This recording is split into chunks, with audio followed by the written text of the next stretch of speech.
Pemirsa, Komisi 1 DPR RI menggelar rapat bersama Kementerian Pertahanan dan Wakil Panglima TNI.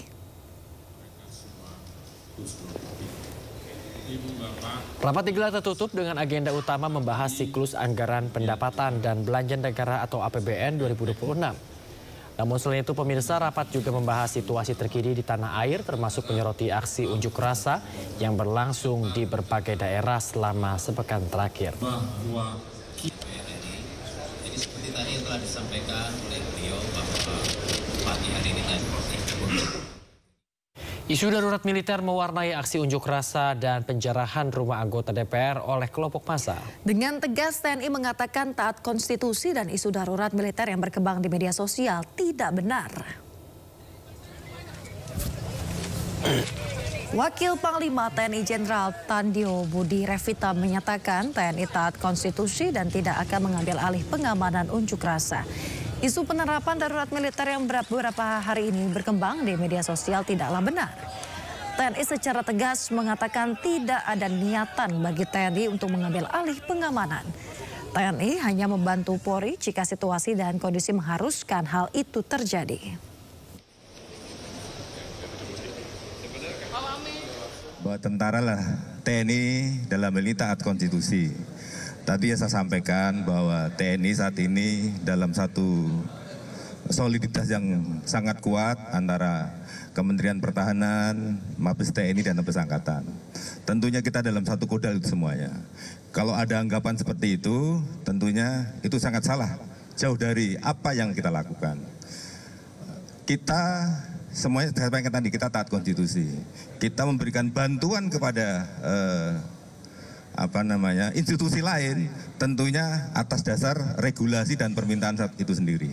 Ya, ini saya sampaikan bahwa pada saat tanggal 30 Pak Presiden memanggil Kapolri dengan Kepala Staf Panglima TNI dan Panglima TNI dan Kapolri menyampaikan statement itu dan kita solid jadi satu di situ. Ya, bagaimana untuk mengelola ini sama-sama. Ya, jadi tidak ada kita mau ngambil alih itu tidak ada. Ya, karena itu disampaikan bahwa yang di depan kan adalah Polri dulu. Ya, Polri baru setelah itu ada kondisi seperti ini, barulah kita jadi satu dengan Polri. Tidak ada keinginan kita untuk mengambil. Ya, terima kasih. Masa ini adalah sekarang lebih ke banyak anak-anak SMA maupun STM, dan ini juga bagian daripada yang harus saling jaga bersama warga. Ya, ketika beberapa hari, mohon maaf atas ketidaknyamanan juga beberapa hari ini, ini tentu yang saya lakukan, kami lakukan bersama Polri juga untuk menjaga keamanan dan kenyamanan. Dan apapun sekarang yang melakukan tindakan anarkis akan ditindak tegas. Itu saja. Kalau menyampaikan pendapat, saran, dan itu tentu akan sesuai dengan konstitusi, itu sesuai diatur dalam konstitusi. Namun ketika melakukan tindakan anarkis itu akan kita tindak tegas bersama polisi. Demikian, terima kasih. Pemirsa, sejumlah partai politik menonaktifkan anggota mereka yang bermasalah di parlemen. Tidak hanya itu pemirsa, partai politik juga sepakat untuk memperbaiki sistem parlemen.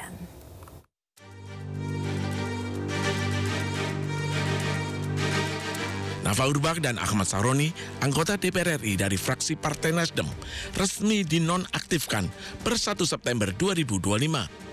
Keduanya mendapat sorotan tajam dari publik sepekan terakhir terkait penambahan tunjangan anggota DPR. Sementara DPP Partai Amanat Nasional menonaktifkan Surya Utama alias Uya Kuya dan Eko Hendro Purnomo alias Eko Patrio sebagai anggota DPR RI dari fraksi PAN DPR RI.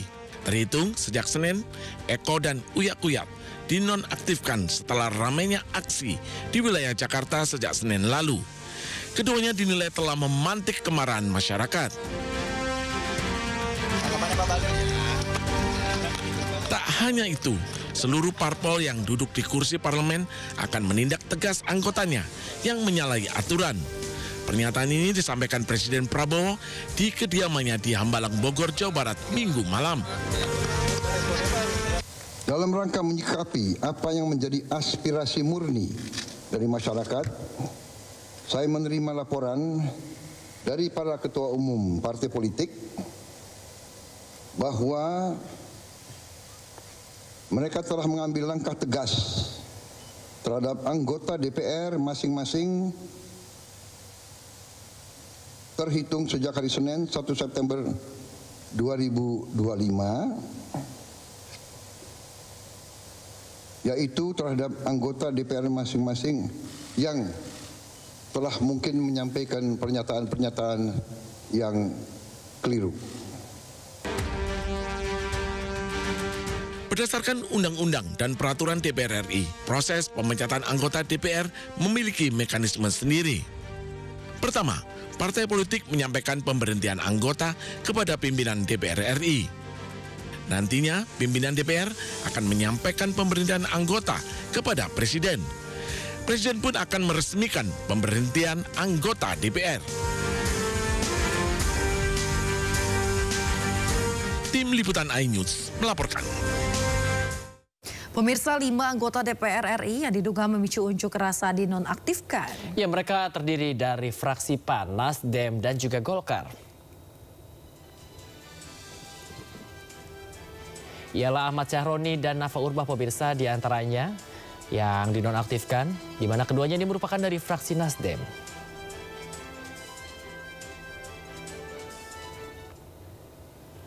Kemudian ada komedian Eko Hendro Purnomo atau yang biasa kita kenal dengan Eko Patrio. Selain itu juga ada komedian dengan nama Surya Utama alias Uya Kuya.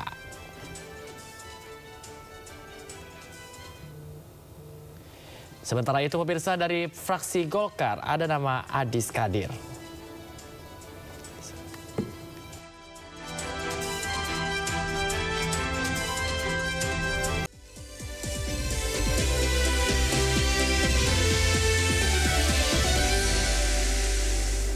Terima kasih pemirsa, Anda masih di Sindo Today. Pemirsa, Mabes Polri menyebut ada pelanggaran berat dilakukan oleh 2 dari 7 anggota polisi yang berada di dalam rantis penabrak Afan Kurniawan. Pemirsa, pelanggaran berat dilakukan oleh 2 anggota polisi yang berada di dalam rantis penabrak ojol Afan Kurniawan.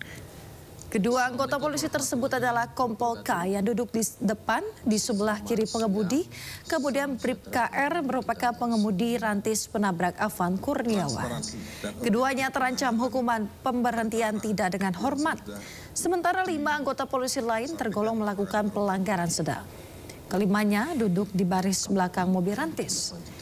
Kelima anggota terlibat pelanggaran sedang dapat dihukum patsus atau mutasi hingga penundaan pangkat. Perkembangan secara transparansi kepada khususnya keluarga korban. Akreditor telah menyelesaikan proses pemeriksaan dan pemberkasan terhadap para terduga yang 2 kelompok ini, kategori berat dan kategori sedang, dan akan dilaksanakan sidang untuk kategori berat pada hari Rabu tanggal 3 September 2025 untuk terduga pelanggar Kompol K.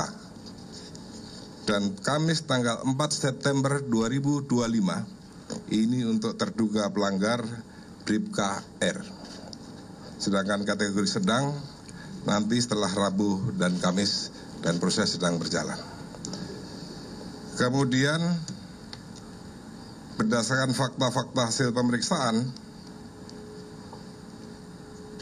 akan dilaksanakan gelar perkara yang melibatkan pengawas eksternal. Kami sudah mengundang Kompolnas, Komnas HAM, kemudian internal di dalamnya adalah Itwasum, Bareskrim, SDM, Divkum, Bitpropam Korbrimopori, Bitpropam Brimopori, serta nanti di Propampori. Semua langkah pesertanya dan akan dilaksanakan pada hari Selasa 2 September 2025. Gelar ini karena hasil pemeriksaan pada wujud perbuatan pelanggaran kategori berat ditemukan adanya unsur pidana.